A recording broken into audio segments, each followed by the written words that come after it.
আমাদের ভাষা, আমাদের খাদ্য, আমাদের সংস্কৃতি, এবং আমরা পশ্চিমবাংলাকে অনুসরণ করি একটা বড় ভাই হিসাবে, একটা দাদা হিসাবে। কারণ আমরা বাঙালি, যারা আমরা বাংলা বলি, এই পশ্চিমবাংলার স্বাধীনতা আন্দোলনে সারা দেশকে দিশা দেখিয়েছে। এই পশ্চিমবাংলা বহু মনীষীদেরকে জন্ম দিয়েছে। রবীন্দ্রনাথ, বিদ্যাসাগর প্রতিটি ক্ষেত্রে আমাদের বাঙালির মান সম্মানকে উঁচু করেছে, আমাদের স্বাধীনতার আন্দোলনের পথ দেখিয়েছে, যারা দেশকে পথ দেখিয়েছে।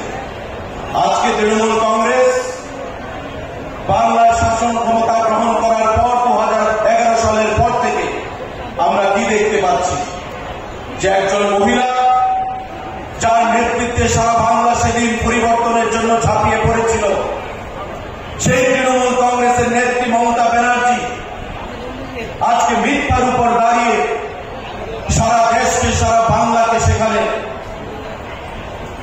মিথ্যার পথে পরিচালিত করছেন এবং সারা বাংলাকে আজকে পেছন দিকে ফেলে দিয়েছেন।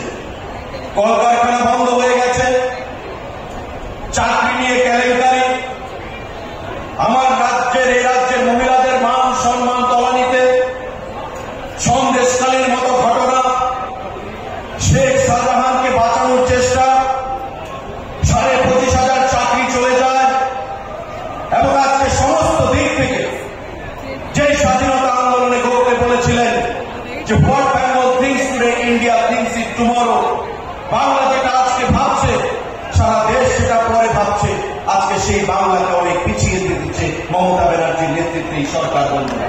আজকে তাই এই পশ্চিমবাংলার লোকসভা নির্বাচন আগামী দিনে পরিবর্তনের হাতছানি হিসেবে পরিণত হবে, এবং আমি দায়িত্ব নিয়ে আজকে এখানে সভা থেকে বলে দিয়ে যাচ্ছি, 25টারও বেশি আসন নিয়ে এই লোকসভা নির্বাচনে পশ্চিমবাংলায় বিজেপি জয়লাভ করবে, এবং তার 6 মাস পর থেকে পশ্চিমবাংলার শাসন ক্ষমতা আস্তে আস্তে দাসের ঘরের মতো ভেঙে পড়বে তৃণমূল কংগ্রেসের চোখের সামনে বন্ধুরা।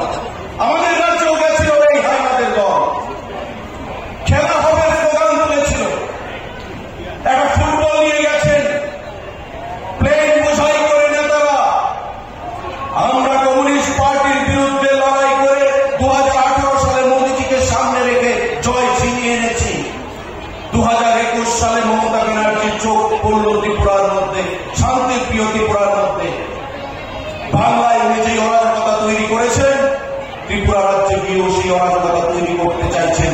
খেলা হবে স্লোগান তুললে, ফুটবল নিয়ে গেলে, আর কি বলে